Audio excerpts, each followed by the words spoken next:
አርዕስተ ዜና ፖሊስ ከህዝብ ለህዝብና ኑሮውን ለህዝብ በመስጠት ለሀገር ከፍተኛ አስተዋጽኦ እያበረከተ እንደሚገኝ የጌዴኦ ዞን ዋና አስተዳዳሪ ዶክተር ዝናቡ ወልዴ ገለጹ። ህብረተሰቡን በማሳተፍ የተቀናጀ የወባ በሽታ መከላከልና መቆጣጠር ስራ እያከናወነ እንደሚገኝ በዲላ ከተማ አስተዳደር የኦዳ ጤና አጠባበቅ ጣቢያ አስታወቀ። ከውጭ በዜና 7 ወጃችን ከኢራን ጎን እንደሚቆሙ የሚታሰቡ ሀገራት በኢራን እስራኤል ግጭት ውስጥ አለመግባታቸው ዓለምን አስገርሟል የሚሉት ስፖርታዊ ዘገባዎችን ጨምሮ በዜና 7 ወጃችን አቤት ጉዳዮቻችን መካከል ይሆናል።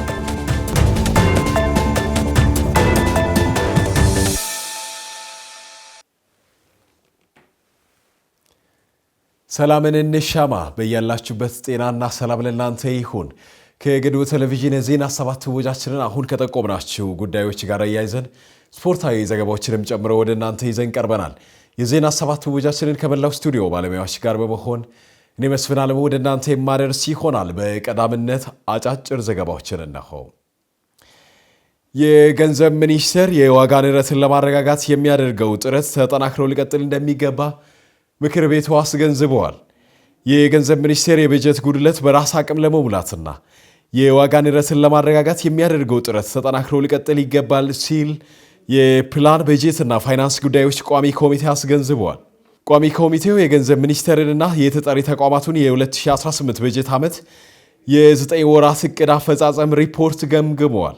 የቋሚ ኮሚቴው ሰብሳቢ የተከበሩ አቶ ደሳለኝ ወዳጄ በሰጡት አስተያየት ገንዘብ ሚኒስቴር የሀገሪቱን የበጀት ጉድለት በራስ አቅም ለመሙላትና የዋጋ ንረትን ለማረጋጋት የሚያደርገው ጥረት ተጠናክሮ ሊቀጥል ይገባል በማለት አስገንዝበዋል።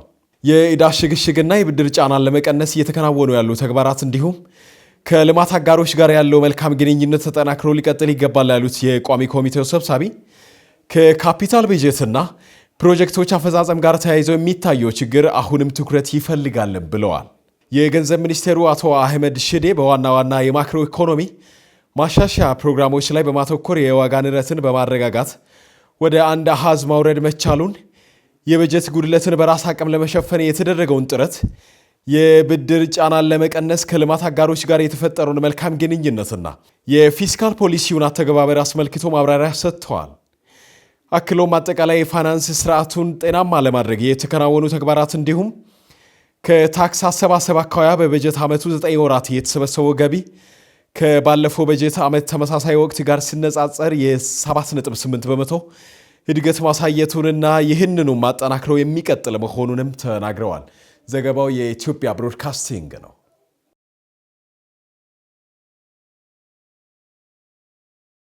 የቀድሞ የቅኝ አገዛዝ ኃይሎች ጥፋተኛ መሆናቸውን አምነው ለአፍሪካ ካሳ መክፈል አለባቸው ሲሉ የደቡብ አፍሪካ ፕሬዝዳንት ሲሪል ራማፎሳ ገልጸዋል።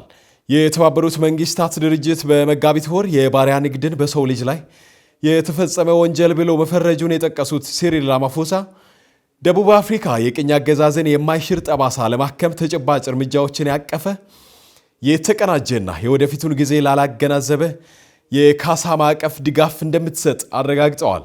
እውነታው የቀድሞ የቅኝ አገዛዝ ኃይሎች አብዛኛው ሀብታቸውን ከአፍሪካ ሕዝብ መንጠቃቸው ነው ያሉት የቅኝ አገዛዝ ኃይሎች በሚሊዮን የሚቆጠሩ አፍሪካውያንን በባርነት ከመያዛቸው አልፎ በግድ በተቆጣጠሩት ሰፊ የአፍሪካ መሬትና ባወጡት ጠቃሚ ሀብት በልጽገዋል ሲሉም ፕሬዝዳንቱ ተናግረዋል።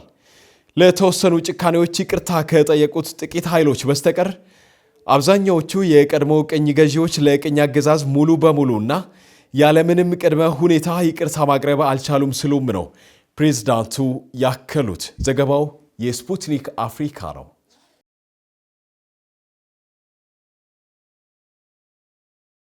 የኢራን ጦር ወደ ሆርሙዝ ሊገባ የነበረ የአሜሪካ ባህር ኃይል አውዳሚ የጦር መርከብን በ2 ሚሳኤል በመምታት ወደ ወሽመጡ እንዳይገባ መከልከሉን ገልጿል።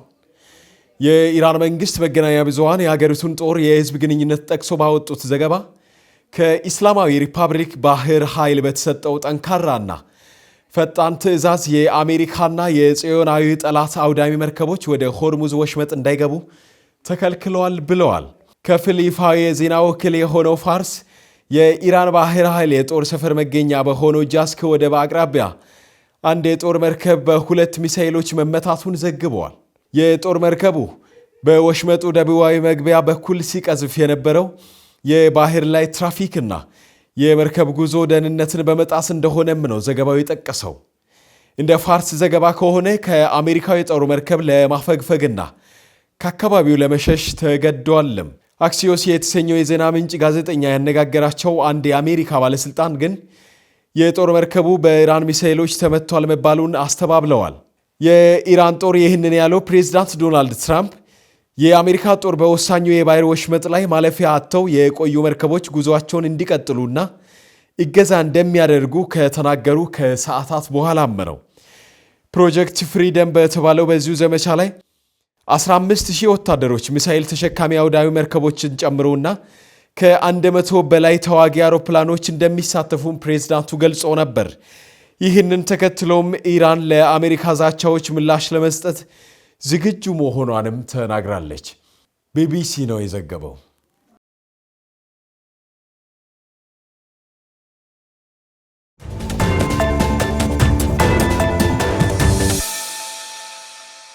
የምትከታተሉት የዜና ሰባት ወጃችን ቀጥሏል። በዝርዝር ወደ ተመለከታቸው ጉዳዮች ይዘልቃል። ፖሊስ ከህዝብ ለህዝብና ኑሮውን ለህዝብ በመስጠት ለሀገር ከፍተኛ አስተዋጽኦ እያበረከተ እንደሚገኝ የጌዴኦ ዞን ዋና አስተዳዳሪ ዶክተር ዝናቡ ወልዴ ገልጸዋል። የተገለጸው የጌዴኦ ዞንና የዲላ ከተማ አስተዳደር በጋራ በመሆን በቅርቡ በደቡብ ኢትዮጵያ ክልል ፖሊስ ኮሚሽን የሁለተኛ ዙር ተመራቂ የፖሊስ መኮንኖች የአቀባበል ስነ ስርዓት በተካሄደበት ወቅት ነው። ሰኒያ መሐመድ ዝርዝሩን እንደሚከተለው ታቀርበዋለች።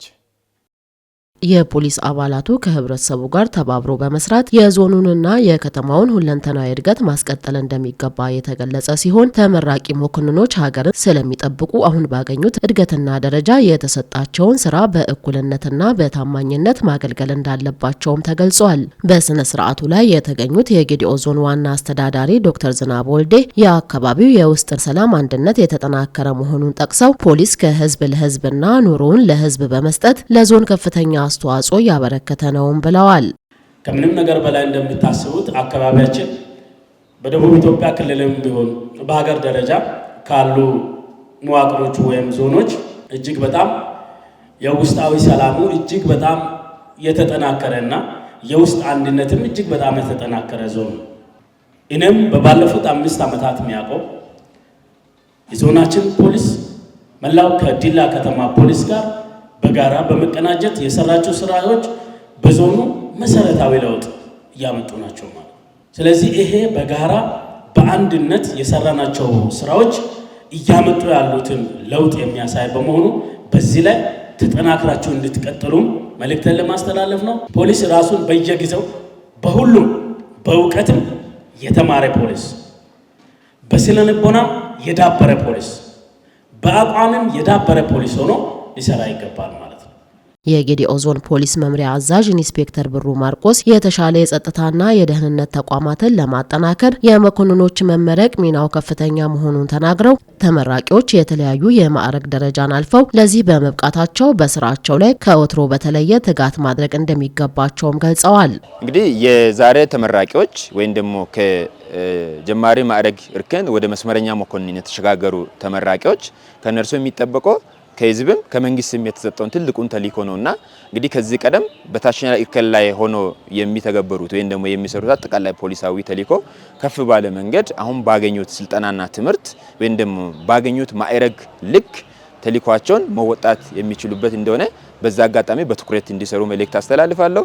ይህ ማዕረግ እንግዲህ አንዱ የህዝብ እንደሆነ የመንግስት እንደሆነ የነርሱም እንደሆነ በመረዳት ሁሉ ጊዜም ወደ ህዝብ በመጠጋት አጠቃላይ ተግባራቸውን በቁርጠኝነት በትጋትና በፖሊሳዊ ዲሲፕሊን መፈጸም ያለባቸውና በዚህ መንገድ ሲነድ አጠቃላይ ዞናዊ የከተማውንም ክልላዊ የጸጥታና ደህንነት ስራዎችን ከፍ ባለ መንገድ ማስመዘገብ እንችላለንና ተመራቂዎችም ይህንን ተግባራዊ እንዲያደርጉ በዛ አጋጣሚ መልእክት አስተላልፋለሁ። የጌዴኦ ዞን ሰላምና ጸጥታ መምሪያ ኃላፊ አቶ ሽብሩ ሚጁ እንደተናገሩት ተመራቂ መኮንኖች ከወትሮ በተለየ መልኩ የህብረተሰቡን ሰላምና ደህንነት ለማስጠበቅ መስራት እንደሚገባ አንስተው ተመራቂ መኮንኖች በስልጠና ያገኙትን እውቀትና ክህሎት በተግባር በመስራት የበኩላቸውን መወጣት እንዳለባቸውም ገልጸዋል። ከኦፕሬሽናል ወጥቶ ወደ አመራር ሰጪነት አንድ ደረጃ ከፍ ብሎ አጠቃላይ እንደ ዞን እኔ እንዳየሁት ወደ 91 አካባቢ የሚደርሱ ፖሊስ አባላት ወደዚህኛው ወደ መካከለኛ ደረጃ መኮንኖች የመጡበት ሁኔታ አለ።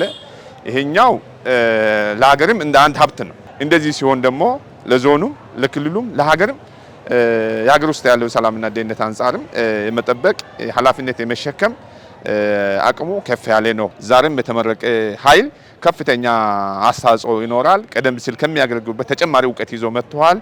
ስለዚህ ህብረተሰብ ውስጥም ጸረ ሰላም ኃይሎች የግል ፍላጎት ያላቸውም አዳዲስ የወንጀል ድርጊቶችንም ገምግሞ እልባት ማግኘት የሚችልበት አቅም ሆኗልና ተመራቂ መኮንኖች በበኩላቸው በማሰልጠኛ ማዕከሉ ያገኙትን ዕውቀትና ክህሎት በተግባር ለመከወን ዝግጁ መሆናቸውን ገልጸው ከወትሮ በተሻለ መልኩ የዞኑን የሰላም ተምሳሌትነት ለማስቀጠል እየሰሩ መሆናቸውን ተናግረዋል።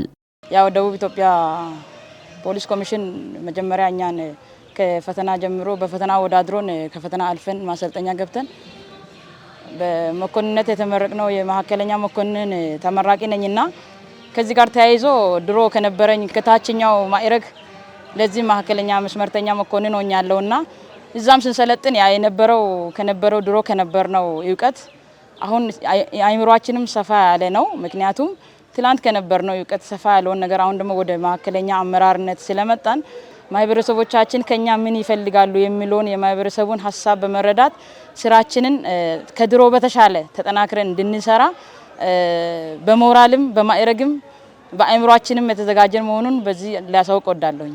በወላይታ ሶዶ ነው ፈተናውን የወሰድነው።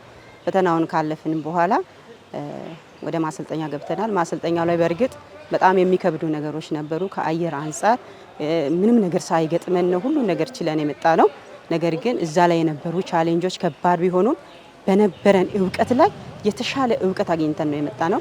ቢያንስ እስከ 12 የሚሆኑ ትምህርቶችን ተምረን አይምሮአችን በጣም ሰፋ ብሎ በነበረን ዕውቀት ላይ ጨምረን ህዝቡን ለማገልገል ቁርጠኛ ሆነን መተናል ብዬ ነው የማስበው።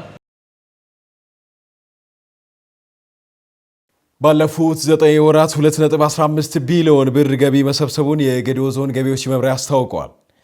ዞኑ የሚያመነጨው ገቢ አማጦ ለመሰብሰብ በተደረገ ጥረት ባለፉት 9 ወራት አበረታች ውጤት መመዝገቡን ነው መምሪያው ያስታወቀው። መብራቱ አበበ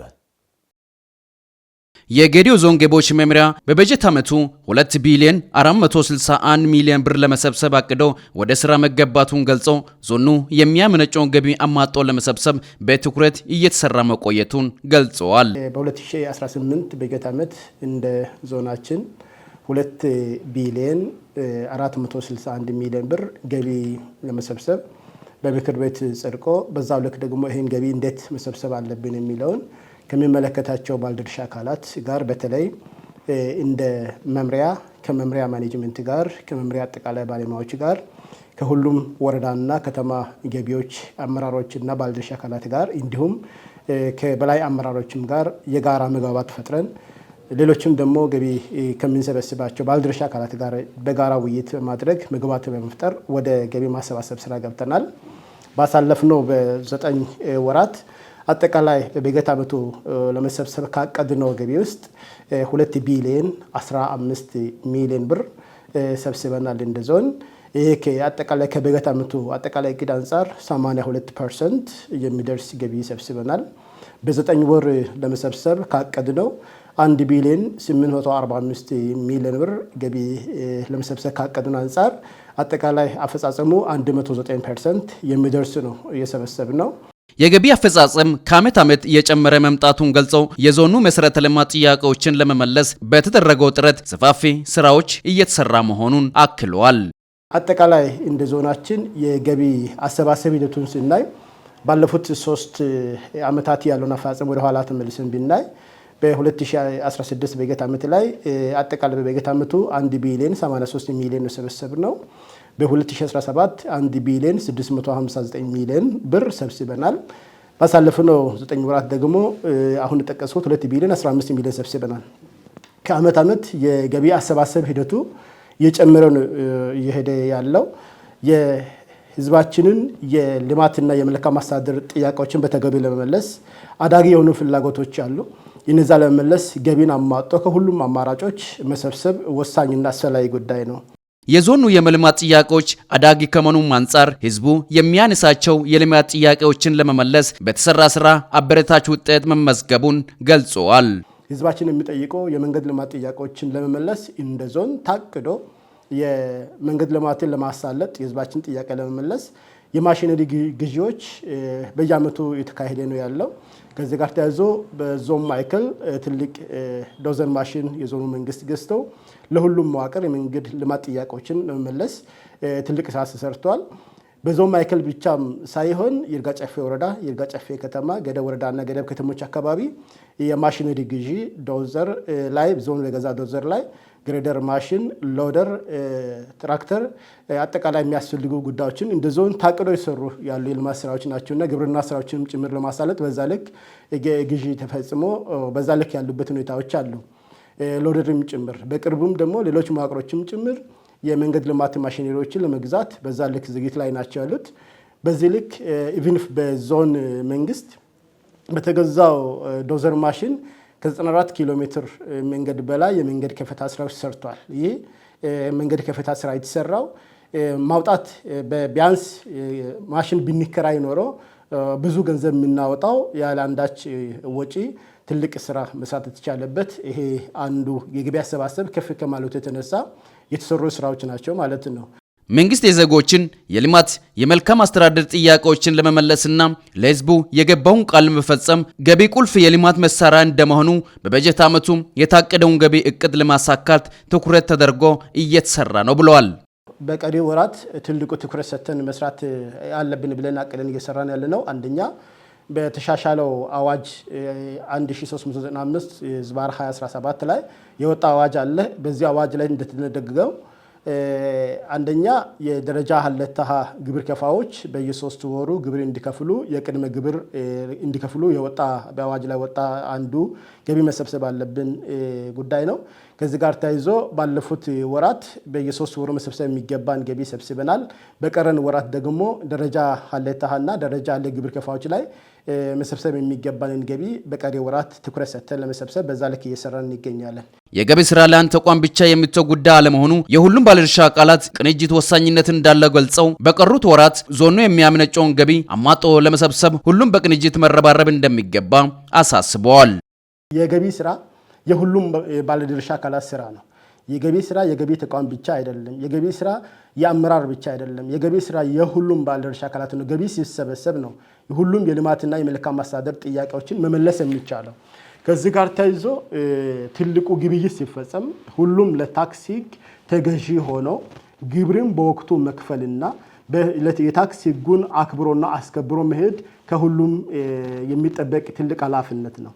ከዚህ ጋር ተያይዞ በከተሞቻችን የደረጃ ሀለታሃ ግብር ከፋዎች ከሆኑት ግብር ከፋዎች ግብይት ሲፈጸም ግብር ከፋዎቻችን በታማኝነት ወቅቱን የጠበቀ ለእያንዳንዱ ግብይት ደረሰኝ የመስጠት ኃላፊነት አለባቸው። ይሄ ከመውጣት አንጻር ታማኝ የሆኑ ግብር ከፋዎች ለእያንዳንዱ ግብይት ደረሰኝ የሚሰጡ ግብር ከፋዎች እንዳሉት ሁሉ በዛው ልክ ደግሞ በታማኝነት ደረሰኝ ለግብይት የማይሰጡ ግብር ከፋዎቻችን አሉ። በዛው ልክ በህግ አግባብም ክትትል ተደርጎ በህግ አግባብ የሚታዩ ጉዳዮችም ጭምራሉ።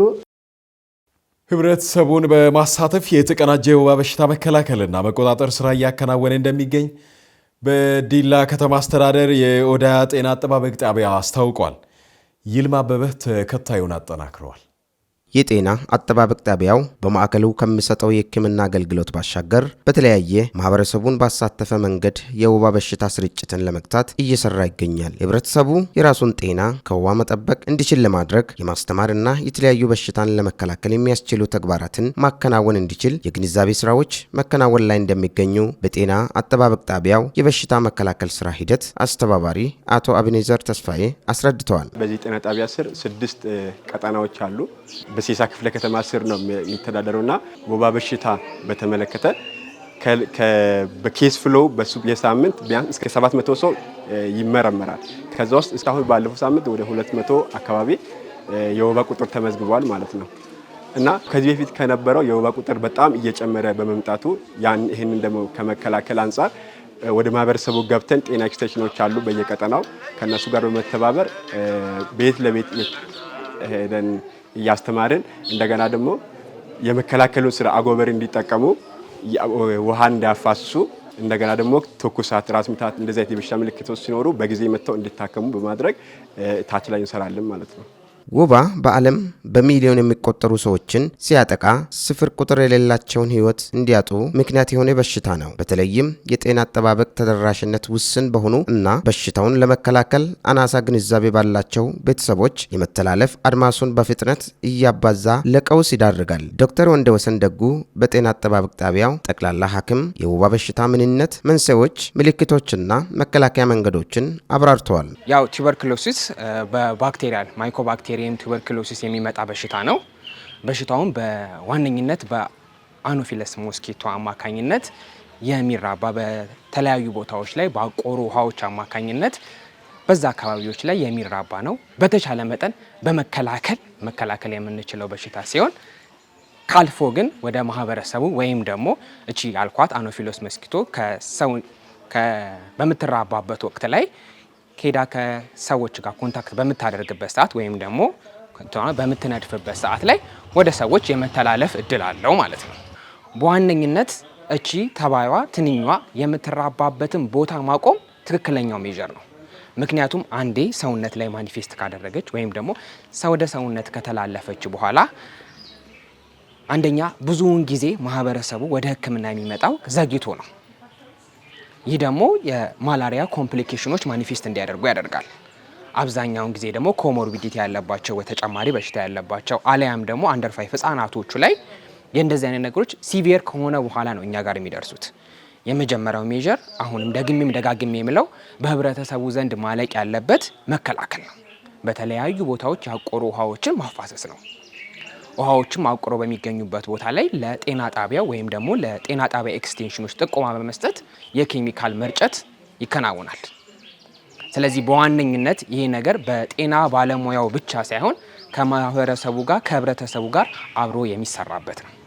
በሕክምና ማዕከሉ የወባ በሽታ ስርጭትን ለመግታትና ለመከላከል የግብአት አቅርቦት ተቋሙ ከማህበረሰቡ የሚኖረው አካሄድ የተቀናጀ መሆኑ ተገልጿል። የወባ በሽታ ስርጭትን ለመቀነስ አንዱና ዋነኛው ተግባር የወባ ትንኝ ቁጥጥር ስራዎችን መስራት ሲሆን የመድኃኒት አቅርቦትና ሕክምና በነጻ የሚሰጥ እንደመሆኑ ቅድመ ሁኔታዎችን ከማመቻቸት ጀምሮ ሰፊ ስራዎች በመከናወን ላይ እንደሚገኙ የኦዳያአ ጤና አጠባበቅ ጣቢያ ዳይሬክተር አቶ አቤኔዘር ሰለሞን ተናግረዋል። ወባ በሽታ እንደ አገር አቀፍም እንደ አፍሪካም እንደ ዓለምም ስናይ በጣም ገዳይ ከሚባሉ በሽታዎች አንዱ የወባ በሽታ ነው። ይሄን ለመከላከል ደግሞ እንደ ጤና ጣቢያ ብዙ ስራዎችን እየሰራን እንገናኛለን። በተለይ ግብአት ከማቅረብ አንጻር አንዱ ግብአት ላይ ብዙ ስራዎች ይሰራሉ። በተለይ ላቦራቶሪ ፋርማሲም ላይ በምናይበት ጊዜ ግብአት ማቅረቡ ላይ በደንብ መስራት ይጠበቅብናል። ከሱም ጋር ያይዘን በደንብ እየሰራን እንገኛለን። ከዚህኛው ባሻገር ደግሞ ታች ላይ በተለይ ማህበረሰቡ ያለው ታችኛው ክፍል ላይ ነውና ታችኛው ክፍል ላይ የአጎበር ስርጭቱ በደንብ የተሰራበት አግባብ አለ። ከዛ ውጪ ደግሞ የጤና ትምህርቱንም በዛው ልክ እያሰማራን ስራዎች እንዲሰሩ እየሰራን የምንገኝበት አግባብ አለ። ሌላኛው ቤት ለቤት ቁጥጥር ነው። አጎበር ከሰጠን በኋላ አጎበሩ እየተጠቀሙ ነው ወይስ አይደለም የሚለውን ነገር ደግሞ ጤና ኤክስቴንሽኖችም ሲደመር ከጤና ጣቢያ የሚወጣው የቤተሰብ ጤና ቡድን ተብሎ የተቋቋመ ቡድን አለ። እሱ ቤት ለቤት በመሄድ ስለመሰቀሉ አለመሰቀሉ ካልተሰቀለ ደግሞ እዛው እያስተማረ የሚሰቅሉበትንም አግባብ እዛው እያስተማረ እየሄደ ያተካሄደበት አግባብ አለ ማለት ነው። የዜና ሰባት ወጃችን ከውጭ ወደ ተመለከተው ጉዳዮች ይዘልቃል። ከኢራን ጎን እንደሚቆሙ የሚታሰቡ ሀገራት በኢራን እስራኤል ግጭት ውስጥ አለመግባታቸው ዓለምን አስገርመዋል። ቻይና፣ ሩሲያና ሰሜን ኮሪያ በዚህ ጦርነት ይበልጥ ይሳባሉ ተብሎ ቢጠበቅም የየራሳቸው የቤት ስራ አለባቸውና የዳር ተመልካች ሆነዋል። ኢራን ያስታጠቀቻቸው ታጣቂዎችም ዝምታን የመረጡ ይመስላል። ለዓለም አቀፉ የትንታኔ ዘገባ ደመላሽ ጉልማ። ለእስራኤል ህልውና ማግኘት ኢራን ያደረገችው ትብብር የሚዘነጋ አልነበረም። ለእስራኤል እውቅና ከሰጡ የመካከለኛ ምስራቅ አገራት ግንባር ቀደማም ነበረች። በታላቁ የኢራንና የኢራቅ ጦርነትም እስራኤል ለኢራን በቃላት የማይገለጹ ድጋፎችን አድርጋለች። በ1979 ታላቁ የኢራን እስላማዊ አብዮት እስኪፈነዳ ድረስም የሚያስቀና ፖለቲካዊ፣ ወታደራዊ ርዕዮተ ዓለም ትስስርና መደጋገፍ ነበራቸው። ከአብዮቱ መፈንዳ በኋላ እርስ በርስ በጠላትነት የሚተያዩ ሆነዋል። ሁለቱ ሀገራት ተጽዕኖቸውን በመካከለኛው ምስራቅ አገሮች ለማባዛት በተለያዩ መንገዶች ተፎካክረዋል። የተለያዩ ታጣቂ ቡድኖችንም እያሰለጠኑ ከሙሉ ድጋፍ ጋር አሰማርቷል። ወደ ቀጥተኛ ወታደራዊ ግጭቶችም ተሸጋግረው ከአንድም ሁለት ጊዜ ተዋግቷል። በሚሳኤሎች በድሮኖችና በጦር ጄቶች ግልጽ ጦርነትም ገጥመዋል። ኢራን ጸረ ምዕራባዊ ሀገራት ፖሊሲ በተለይም እስራኤልና አሜሪካንን በጠላትነት እየፈረጀ እስላማዊ ስርዓተ መንግስትም በ1979 መስርታለች። የኢራን እስላማዊ አብዮታዊ ዘብ ሂዝቦላህ፣ ሐማስና የየመን ሁቲዎችን የመሳሰሉ ጸረ እስራኤል ቡድኖችን አደራጀ፣ አሰለጠነ፣ አስታጠቀ፣ አሰማራ። ለጸረ እስራኤል የውጭ ኃይሎች ሁለንተናዊ ድጋፎችን የሚሰጥም አልቅዱስ ብርጌድ የሚባል ክፍል አብዮታዊ ዘብ ውስጥ አደራጀ። በዚህም ክፍል እስራኤል ወዳጅ በነበረችበት ወቅት ያሰለጠነቻቸውንና በኢራን ጦርነት ወቅት በተግባር የተፈተኑ የደህንነትና የውጊያ ስፔሻሊስቶችም ተካተውበት ነበር። በመሆኑም እነዚህ ቡድኖችን በመጠቀም ኢራን በእስራኤል ላይ የእጅ አዙር ጦርነቶች አካሂዳለች። እስራኤልም ኢራን የምታስታጠቃቸውን ቡድኖች እንደ ህልውና ስጋት በመቁጠር ርኅራኄ የሌለው ምላሽ ስትሰጥ ቆይታለች። እስራኤልም ከ10 በላይ የሚሆኑ አማጺ ሸማቂ ቡድኖችን አሰልጠና አስታጥቃ በኢራን ላይ እንዳሰማረችም ይነገራል። ኢራን የኒውክሌር ፕሮግራም ከጀመረችበት ጊዜ አንስቶ የእስራኤል ብሎም የምዕራባውያን ቀዳሚ ስጋት ተደርጋ ተፈረጀች። እስራኤል ኢራን የኒውክሌር ጦር መሳሪያ ከሰራች ታጠፋኛለች የሚል ስጋትም አላት። ኢራንም ብትሆን ከምድረ ገጽ እስራኤልን አጠፋሻለሁ የሚል ዛቻ በተደጋጋሚ በማሰማት ትታወቃለች። እስራኤል የኢራን የኒውክሌር መሰረተ ልማቶችና ሳይንቲስቶች ላይ አነጣጥራ ተደጋጋሚ ጥቃቶችን ፈጽማለች። በአሁኑ ወቅት የእስራኤል ጠቅላይ ሚኒስትር ቤንያሚን ኔታንያሁ ኢራን በአጭር ጊዜ ውስጥ የኒውክሌር ጦር መሳሪያ ማምረት የምትችልበት ደረጃ ላይ እየደረሰች መሆኗን በመግለጽ ጦርነት አውጇል። ኢራንም ራስን መከላከል በሚል ምላሽ ሰጥታለች። ሁለቱም ሀገራት ድንበር የማይጋሩ በመሆናቸው ዘመን ባፈራቸው ዘመናዊ ሚሳኤሎች በድሮኖችና የጦር ጀቶች አውዳሚ ጦርነት ማካሄድ ከጀመሩ ሰንበትበት ብለዋል።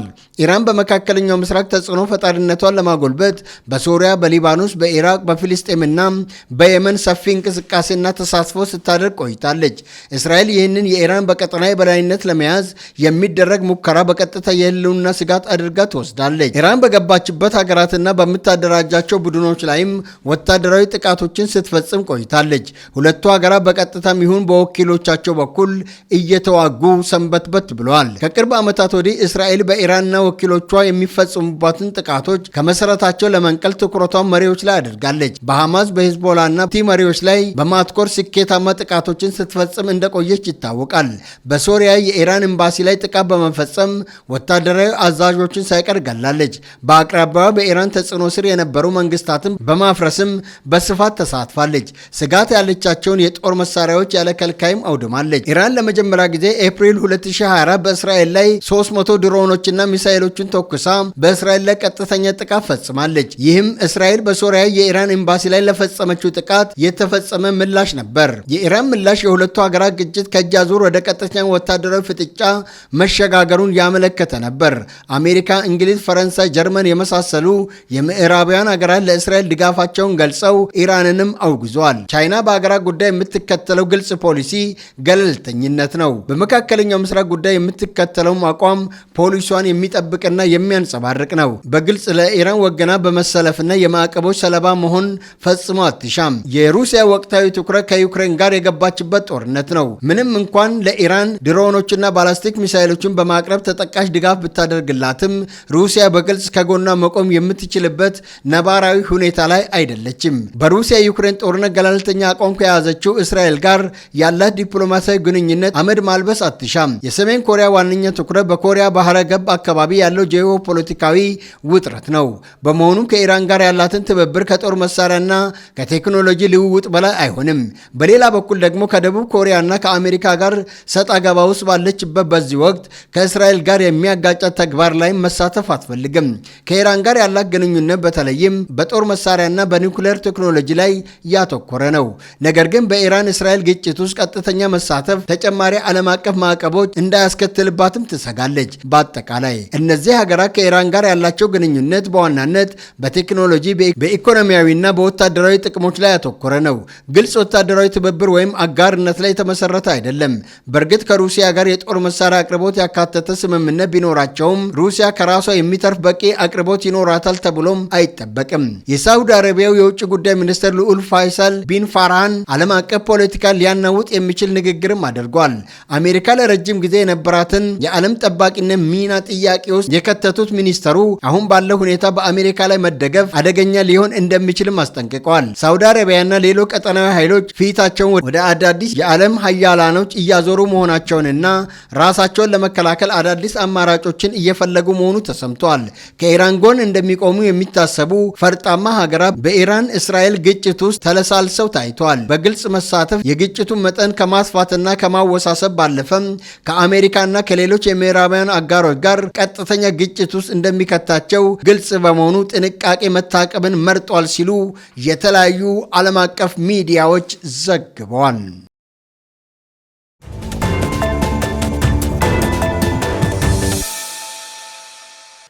የስፖርታዊ ጉዳዮችን የምንመለከትበት ጊዜ ላይ ደርሷል። የዜና ሰባት ወጃችን በዲላ ከተማ አስተዳደር ለሚገኘው ለተስፈኞች ታዳጊ ስፖርት ፕሮጀክት ወደ 200 ሺህ ብር የሚጠጋ የተለያዩ ለስፖርታዊ እንቅስቃሴ የሚያገለግሉ ቁሳቁሶች ድጋፍ ተደርጓል።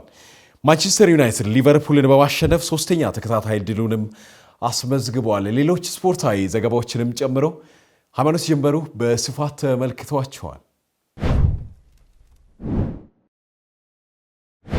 በዲላ ከተማ አስተዳደር ለሚገኘው ለተስፈኞች ታዳጊ ስፖርት ፕሮጀክት ወደ 200 ሺህ ብር የሚጠጋ የተለያዩ ለስፖርት እንቅስቃሴ የሚያገለግሉ ቁሳቁስ ድጋፍ ተደረገ። ኑሯቸውም በካናዳ ሀገር ያደረጉት ወይዘሮ ድንቅ ስራ ገደቾ በዲላ ከተማ ለሚገኙ ታዳጊዎች ታዳጊ እግር ኳስ ፕሮጀክት በገንዘብ ወደ 200 ሺህ ብር የሚጠጋ የስፖርት ጥጥቆችንና የተለያዩ ቁሳቁሶችን ድጋፍ አድርገዋል። የእግር ኳስ ልማትን ለማጠናከር ብቁና ተወዳዳሪ ስፖርተኞችን ለማፍራት ለታዳጊዎች እግር ኳስ ፕሮጀክት የሚያደርጉትን ድጋፍ አጠናክረው እንደሚቀጥሉ ወይዘሮ ድንቅ ስራ በድጋፍ ወቅት አብራርተዋል። አሁን እኔ የምኖርበት ቦታ ከልጆች ጋር ኦልሬዲ እሰራለሁ። በስፖርትም በአስተማሪም እዛ ነኝ። ከልጆች ጋር በጣም ኮኔክሽን አለኝ። ፊውቸር ናቸው። የፊውቸር ልጆች እነሱ ነው። አሁን በደንብ አድርገው የሚያስተምሯቸው ሰዎች ያስፈልጋሉ። እኔም እንደዛ እግዚአብሔር ስለባረከኝ በዛ አይነት ታለንት ከልጆች ጋር መስራትም አንደርስታንዲንግ ማድረግ ስለዚህ በቃ እዚህ መጥቼ በቃ ኦልሬዲ እዛ የምሰራውን ነገር እዚህ መስራት በቃ ልጆች በጣም ስለምወድ በዛ መንገድ አሁን ኳስ አለ ወደ 6 ኳስ ካልሲም አለ ፉል ኪት ጀርዚ ወደ ላይ ወደ ታችም የጎሊም የሆም ቤት ስጫውቱ የሚለብሱም እና ሌላ ቦታ ስጫውቱ የሚለብሱም አለ። ጎሊ ግላቭ አላቸው፣ ካፕቴን ባንድ አላቸው። ለትምህርት ቤትም አንድ ብዕርና እርሳስም አላቸው። ኦቨርኦል ኦልሞስት 200 ሺህ ብር ነው ስፔንድ ያደረኩት። የተደረገው ድጋፍ በዘርፉ የተሻለ ስራ በመስራት ብቁ ተጫዋቾችን ለማፍራት የሚደረገውን ጥረት የሚያግዝ እንደሆነ የፕሮጀክቱ አሰልጣኝና ተጫዋቾች አብራርተዋል። የፕሮጀክቱ ስልጠና በጣም አሪፍ ነው። እዚህ ፕሮጀክት ከገባው 3 አመት ሞልቶኛል። እዚህ ከገባው በኋላ ብዙ ነገር ተጠቅሜያለሁ። ብዙ ነገር ችሎታዬን ብቃቴን አምጥቻለሁ እና በጣም አሪፍ ነው። ጥሩ ስልጠና እንወስዳለን። በሳምንት 2 እየወጣን ሜዳ እንሰራለን። ወደፊት ሳድግ ያው እግር ኳስ ተጫዋች ሆኜ አገሬን በዓለም ደረጃ ማስጠራትና ጥሩ ችሎታ ብቃቴን አሳይቼ አገሬን ማኩራት ነው የምፈልገው። ዛሬ በተደረገው ድጋፍ በጣም ተደስቻለሁ። ያው ለቡድኑ በተለያዩ ማቴሪያሎች ተደግፈናል። ከውጪ መጥቶኛል ለመርዳት ስለፈለጉ በጣም እናመሰግናለን። በቡድኑ ስም ላመሰግናቸው ፈልጋለሁ። ለዚህ ፕሮጀክት ያነሳሳኝ ምክንያት ልጆችን ሌላ ሀገር በማያቸው ድንቅ ችሎታዎች ለሚያሳዩ ተጫዋቾችን በማየት ወደዚህ ፕሮጀክት መምጣት ይችላል። የኔ እቅድ ሀገሬን ማስጠራትና ለዓለም ብቁ ደረጃ መድረስ መፈለግ። አሰልጣኛችን በትሬኒንግ በሚያሰራ ሰዓት አንዳንድ ነገሮችን ያልገባንን ነገሮችን ያስረዳል፣ ቦታ ያዞችን ያስረዳል። ተጫዋቾች ደግሞ ጓደኞቼ እንደዚህ አድርግ እያሉ እኔን ይመክሩኛል። ቤተሰቦቼ ደግሞ የሚደረገውን ድጋፍ ያደርጉልኛል። በእውነት ለመናገር እንደዚህ አይነት ድጋፎች በጣም እንድትሰራበት ያደርጋል፣ ሞቲቬት ያደርጋቸዋል፣ እንድትነሳሳ ያደርጋል። ከዚህ በፊት የምንሰራቸው ማቴሪያሎች በጣም በወረደ ማቴሪያል ነው የምንሰራው። ማሊያዎች ሳይኖሩን በአንድ አይነት ማሊያ ቀይ ልበሱ ተብሎ አጫውተን እናውቃለን። አሁን እንደነዚህ አይነት ድጋፎች ደግሞ እኔንም ሆነ ለሀገርም በጣም ጠቃሚ ልጆችን እንዲያፈሩ፣ አንደኛ ስፖርቱ በጣም እንደዚህ አይነት ነገር ሲኖረው ምን ይመጣል መሰለ፣ ልጆች ተነሳሽነት ይኖራቸዋል፣ ለመስራት ጉጉት ይኖራቸዋል። ለመስራት ጉጉት ኖራቸው ማለት ደግሞ አንተ ጋር የመጡ ሁሉ ጊዜም ስራዎችን ይሰራሉ። ያ ደግሞ ለሀገርም ቀጣይ ተተኪዎችን ለማፍራት በጣም አስፈላጊ ነገር ነው ብዬ አምናለሁ። የዲላ ከተማ ባህልና ስፖርት መምሪያ ኃላፊ አቶ ተመስገን በየነ የስፖርት ዘርፍ በባህሪው ሰፊ ድጋፍ የሚፈልግ እንደሆነና በሀገር ደረጃ መንግስት ለዘርፉ ውጤታማነት በትኩረት እየሰራ እንደሚገኝ ገልጸዋል። በዲላ ከተማ ከ16 በላይ የሚሆኑ የእግር ኳስ ፕሮጀክቶች እንዳሉ ጠቁመው ፕሮጀክቱ በተለያዩ ግለሰቦችና ተቋማት እንዲሁም ባህልና ስፖርት መምሪያ ደግሞ ቴክኒካዊና ሙያዊ ድጋፍ እየተደረገላቸው እንደሚገኝ አብራርተዋል። አሁን ግን ሪጂዮ ፖሊስ ከተማ ከሆነ በኋላ በልዩ መልኩ ለስፖርቱ ትልቅ ትኩረት እንደ ከተማ አስተዳደሩ ሰጥቶት እየተሰራ ይገኛል። በአሁን ላይ እንደ ከተማችን ከ16 በላይ የተለያዩ ፕሮጀክቶች አሉ። እነኚህ ፕሮጀክቶች አንዳንዶቹ በግለሰቡ አቅም፣ ሌሎች በማህበረሰብ ተሳትፎ፣ ሌሎች ደግሞ በተቋማት ድጋፍ እየተደረገላቸው የተንቀሳቀሱ ይገኛሉ። እንግዲህ ከተማ አስተዳደሩ የተለያዩ ቴክኒካል ድጋፎችን ያደርጋል፣ ሙያዊ ድጋፍም እንደዚሁ ያደርጋል። ባለሙያዎቻችን ለተቀን እነኚህን ተግባራት በመከታተል አስፈላጊውን ክፍተት በመለየት ሙያዊ ድጋፍ እየሰጡ ይገኛሉ። ከዚህ ቀደም በነበረው ቆይታ እንግዲህ የስፖርቱ ዘርፍ በባህሪው ሰፊ ድጋፍ፣ ሰፊ ሪሶርስ ይፈልጋል። ነገር ግን ያው መንግስት ውስን ሀብት ነው ያለው። በዚህ መነሻ ትኩረት የሚፈልጉ ብዙ ነገሮች ኖረው የተጫዋች የአቅም ክፍተት ሳይኖር፣ የተጫዋች ቁጥር ክፍተት ሳይኖር፣ የአሰልጣኝ ክፍተት ሳይኖር፣ ነገር ግን በሪሶርስ ክፍተት ብዙ ስራዎችን የምንፈልግበት ድረስ ለማስኬድ ክፍተቶች ሲንጸባረቁ ቆይተዋል። ይህ ድንቅ ስራን እጅግ አድርጌ በመምሪያውና በከተማ አስተዳደሩ ስም ሊያመሰግናት እወዳለሁኝ። የተከታተላችሁትን የዜና ሰባት ወጃችን ከማጠቃለላችን በፊት አበይት ጉዳዮችን በድጋሚ እናስታውሳቸዋለን። ፖሊስ ከህዝብ ለህዝብና ኑሮውን ለህዝብ በመስጠት ለሀገር ከፍተኛ አስተዋጽኦ እያበረከተ እንደሚገኝ የጌዶ ዞን ዋና አስተዳዳሪ ዶክተር ዝናቡ ወልዴ ገለጹ። ህብረተሰቡን በማሳተፍ የተቀናጀ የወባ በሽታ መከላከልና መቆጣጠር ስራ እያከናወነ እንደሚገኝ በዲላ ከተማ አስተዳደር የኦዳ ጤና አጠባበቅ ጣቢያ አስታወቀ። በዜና ሰባት ወጃችን ከውጭ ከኢራን ጎን እንደሚቆም የሚታሰቡ ሀገራት በኢራን እስራኤል ግጭት ውስጥ አለመግባታቸው ዓለምን አስገርመዋል የሚሉት ስፖርታዊ ዘገባዎችን ጨምሮ በዜና ሰባት ወጃችን አበይት አድርገን ከተመለከትናቸው ጉዳዮች ዋነኞች ሲሆኑ የዜና ሰባት ወጃችን በተከታተላችሁት መልኩ ተጠናቋል።